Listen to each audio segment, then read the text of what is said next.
Yo, what is going on, Headliner Nation? It's your boy, The Doc, and we're back for part 2 of the Week 12 Injury Update Show. Make sure you go check out part 1 if you want to talk about Friday's game, because I covered that in part 1 earlier in the week. So we're only focusing on the Sunday games this week. For those of you that don't know the drill, I, an actual doctor, will go through the entire NFL slate, tell you about all the injuries that you need to know about. You might need to put me on the IR because I ate literally the entire day up to the point of recording this video. I got my stretchy pants on. Hopefully you guys all had a great Thanksgiving as well, but let's talk about some injuries and get down to the nitty gritty. All right, guys, no moment of silence because I already talked about them in part 1. So we're heading straight into the Sunday slate, starting with Saints at the Falcons. Saints wide receiver Michael Thomas was placed on IR with a knee injury. Does not look like he's going to be able to come back for the rest of the fantasy season, so you can pretty much drop him if you were still holding on to him. Quarterback Derek Carr is dealing with a concussion. Got a full practice in, not on the injury report anymore. I do expect him to be back, and I would expect him to start this week. Running back Kendre Miller has an ankle sprain, hasn't been practicing, does not look like he is ready to come back this week. And then cornerback Marshawn Lattimore dealing with a high ankle sprain. He's not practicing. Don't expect him to play in this game.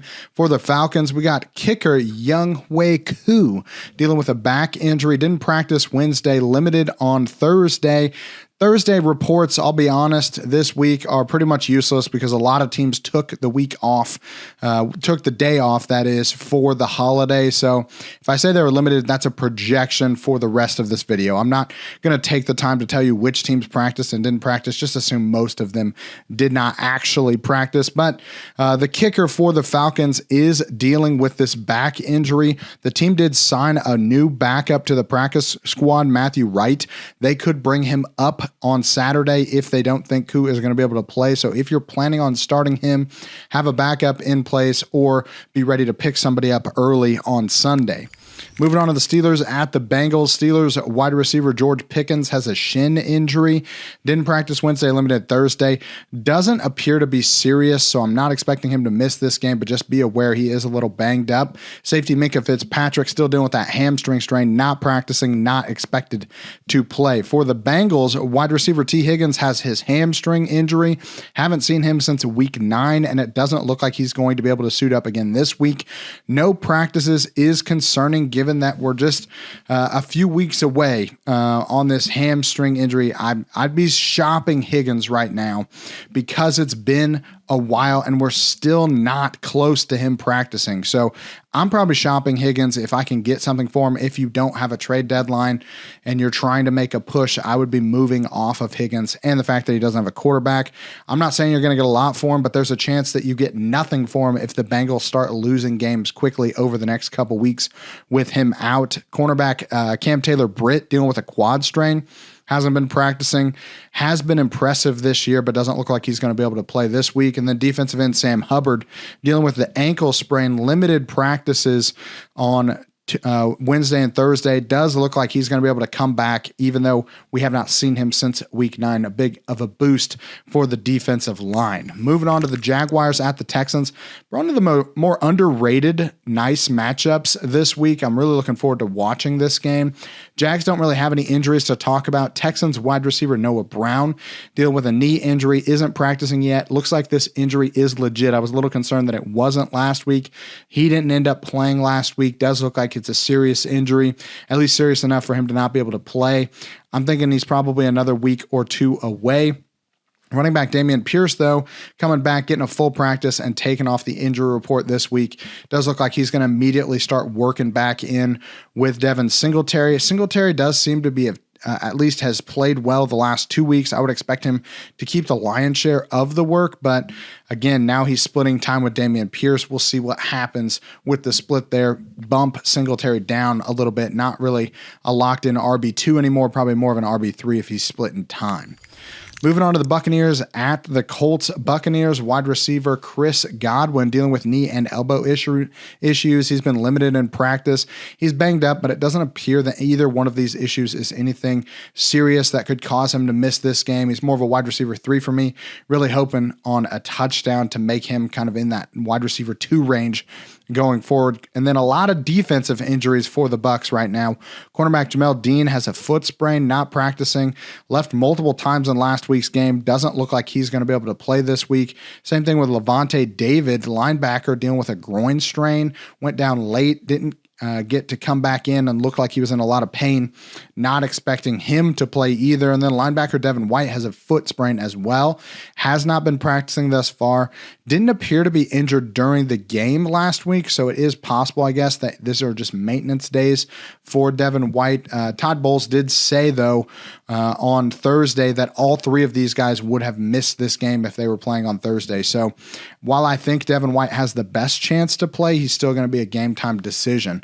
As for the Colts, no real injuries to talk about, so we're going to head straight into the Patriots at the Giants. Patriots, no injuries to talk about, so I'm trying to find out why the team is so bad. Hopefully they can get right here with a game against the Giants, who are also pretty terrible.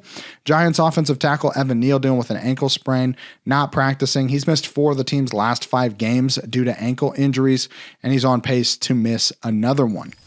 Last game of the early slate, we got Panthers at the Titans. Panthers tight end Hayden Hurst is in concussion protocol, not practicing this week. Doesn't look like he's going to be able to play. And then Titans wide receiver Treylon Burks, also in concussion protocol still from week 9, where he got that concussion playing against the Steelers late in the game. Have not seen him practice since then. Starting to concern me a little bit. This is going on the 3rd week of him not practicing after a concussion. We know he had a history before. He's got a long history of injuries dating all the way back to high school. And so I worry about Treylon Burks. If the team can't pull it together, do they sit Burks, let him get healthy with this concussion? I worry about anytime we see a guy with concussion symptoms lasting longer than a week or 2. When we get into the 3, 4, 5 week range, that's when there could be something seriously going on that could be affecting their career long term. So hoping he can get back and hopefully play again this season. Moving on to the midday slate, we got Rams at the Cardinals. Rams wide receiver Cooper Kupp has a low ankle sprain. Didn't practice Wednesday. Technically limited on Thursday. Again, Thursday practice reports not really telling us a lot this week with the holiday, but he did want to try to get back into the end of the game last week. The team held him out. Low ankle sprains can typically be taped, so there is a good chance that Cooper Kupp could tape up and play in this game. But given the fact that he's got a history of ankle issues in the past, I wouldn't be surprised, I should say, if the team held him out of this game for his own safety after him basically practicing in a limited capacity all week.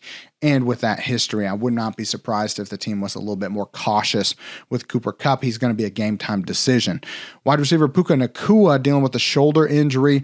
Got a full practice in on Thursday. Doesn't look like he's going to be missing any time. So definitely throw him in with Cooper Kupp banged up. Running back Kyron Williams dealing with the ankle sprain coming off the IR. Full practices this week.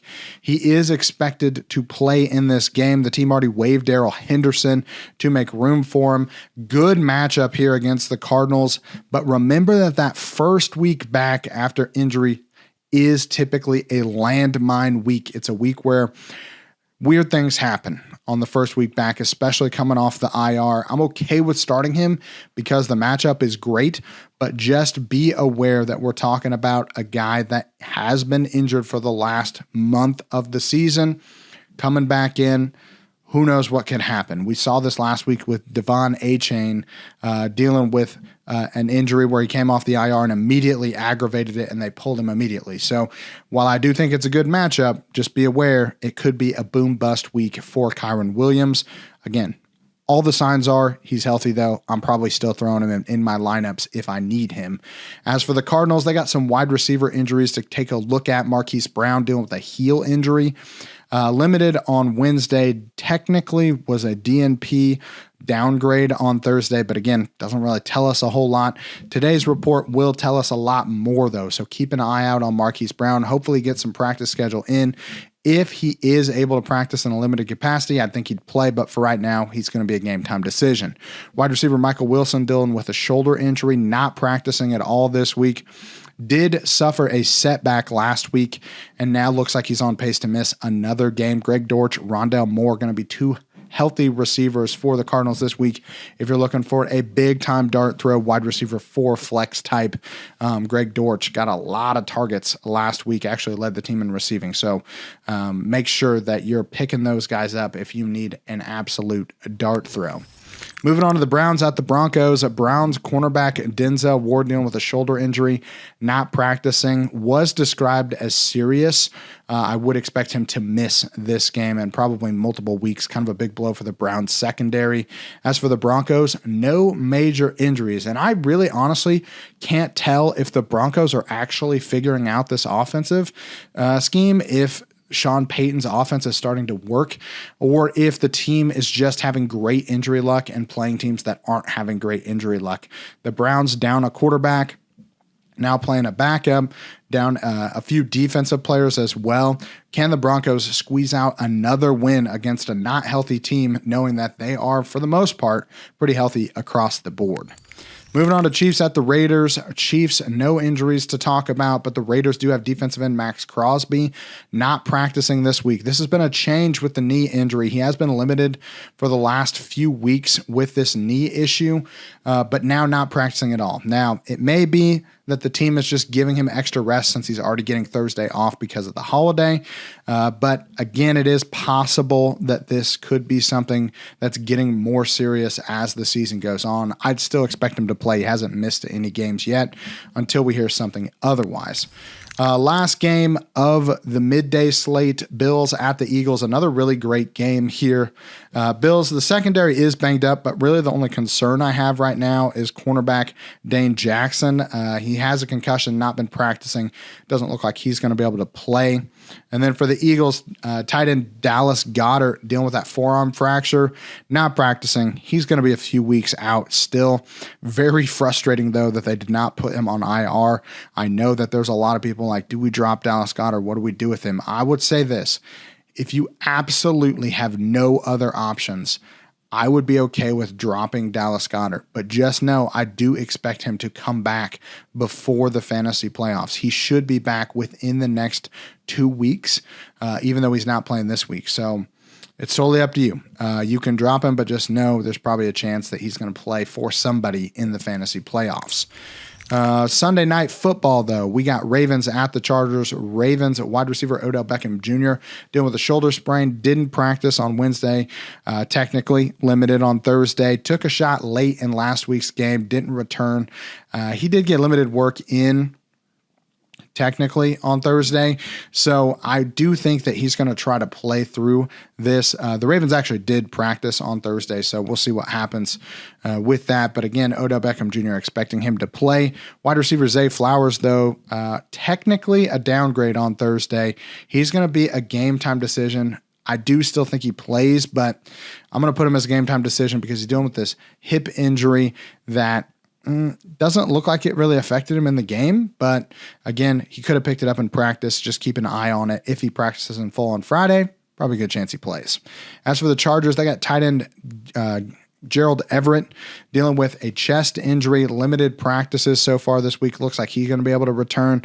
Donald Parham Jr. probably going back to the waiver wire or your bench, whatever you've been doing with him, because Gerald Everett's going to come in and they're going to split work going forward. Last game of the week, Monday Night Football. We got Bears at the Vikings. Bears running back Deonta Foreman dealing with an ankle sprain. Didn't practice technically on the walkthrough on Thursday, but based on the video, this looks like a high ankle sprain for Deonta Foreman. I do not expect him to play in this game, which does open the door for Khalil Herbert. Herbert was pretty ineffective last week despite 18 total touches after Foreman went down. I'll be honest, I really want the team to trust Roschon Johnson as a bell cow one time. Just let's see what he does with 20 carries. He strikes me as the type of running back that could benefit as the game goes on, but he never gets enough touches to actually get the ball rolling. So come on, guys, give Roschon Johnson a chance to be the bell cow one time. As for the Vikings, wide receiver Justin Jefferson dealing with the hamstring injury. He does not care about our fantasy teams. He was pretty honest about it, and I don't blame him. He's playing for millions and millions of dollars. He does not have a contract yet. I think if they had paid him this offseason, might be a chance that he was playing, but without the long-term locked-in contract, no reason for him to come back before he absolutely feels like he's at 100%. The team has a bye next week, so we're probably looking at week 14 for Justin Jefferson. TJ Hawkinson dealing with the rib contusion. He's been limited, but again, he's been playing through. You're going to start TJ Hawkinson, expecting him to play. All right, guys, that is it for the week 12 injury update show part deuce. Hope you guys had a great Thanksgiving and a great weekend. Want to thank our sponsors, of course, Manscaped. They got a brand new Lawnmower 5.0. If you head over there, use the code Headliners when you order. You'll get 20% off plus free shipping on your first order when you use that code Headliners. Also use the code Headliners when you go over to Pristine Auction. Sign up for a free account. Automatically get entered in to win all of the free stuff that Pristine Auction is sending us. We have giveaways each and every week. Make sure that you guys are checking out the live stream videos on Saturday. Jake and Kyle bringing the heat when it comes to free stuff from Pristine Auction, but you gotta sign up using our code Headliners when you sign up for that free account. And of course, if you are wanting to play some daily fantasy, you got to do it on Underdog Fantasy. When you download the app, sign up, use the code Headliners, get $100 first deposit match on Underdog Fantasy. I don't know why I'm blanking. It's been a long week. I've eaten way too much. So I am going to peace out, guys. Hope you have a great week 12, and we'll catch you next week. The Doc is out.